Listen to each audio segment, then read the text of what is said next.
بسم اللہ الرحمن الرحیم۔ السلام علیکم دوستو، امید ہے آپ سب خیریت سے ہوں گے۔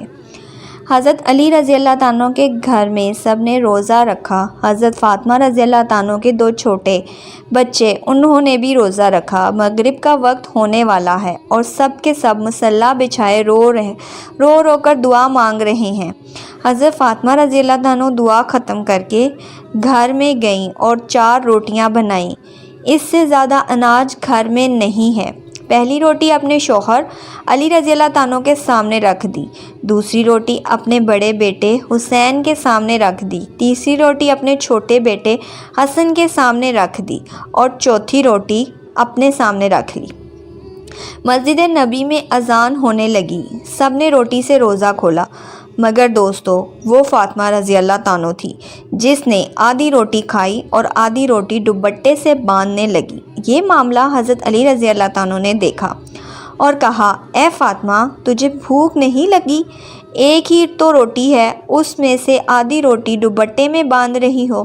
فاطمہ رضی اللہ تعالیٰ نے کہا، حضرت علی رضی اللہ تعالیٰ، ہو سکتا ہے میرے بابا جان محمد صلی اللہ علیہ وسلم کو افطاری میں کچھ نہ ملا ہو۔ وہ بیٹی کیسے کھائے گی جس کے باپ نے کچھ نہیں کھایا ہو؟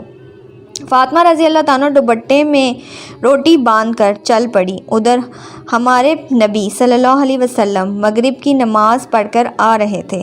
حضرت فاطمہ رضی اللہ تعالیٰ کو دروازے پر کھڑے دیکھ کر حضور پاک صلی اللہ علیہ وسلم کہتے ہیں، اے فاطمہ، تم دروازے پر کیسے؟ فاطمہ رضی اللہ تعالیٰ نے کہا، اللہ کے رسول مجھے اندر تو لے چلیں۔ حضرت فاطمہ رضی اللہ تعالیٰ کو آنکھوں میں آنسو تھے۔ کہا، جب افطار کی روٹی کھائی تو آپ کی یاد آ گئی، شاید آپ نے کھانا کھایا ہو یا نہیں، اس لیے آدھی روٹی دوپٹے سے باندھ کر لے آئی ہوں۔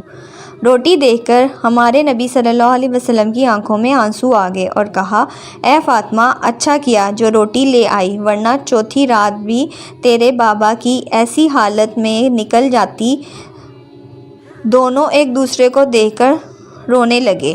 اللہ کے رسول صلی اللہ علیہ وسلم نے روٹی مانگی۔ فاطمہ نے کہا، بابا جان، آج اپنے ہاتھوں سے روٹی کھلاؤں گی۔ پھر اپنے ہاتھوں سے کھلانے لگی۔ روٹی ختم ہو گئی اور حضرت فاطمہ رضی اللہ عنہا رونے لگتی ہیں۔ حضور پاک صلی اللہ علیہ وسلم نے دیکھا اور کہا، فاطمہ، اب کیوں روتی ہو؟ کہا، بابا جان، کل کیا ہوگا؟ کل کون کھلانے آئے گا؟ کل کیا میرے گھر میں چولہا جلے گا؟ کل کیا آپ کے گھر میں چولہا جلے گا؟ نبی کریم صلی اللہ علیہ وسلم نے اپنا پیارا ہاتھ فاطمہ رضی اللہ تعالیٰ کے سر پر رکھا اور کہا، اے فاطمہ، تو بھی صبر کر اور میں بھی صبر کرتا ہوں۔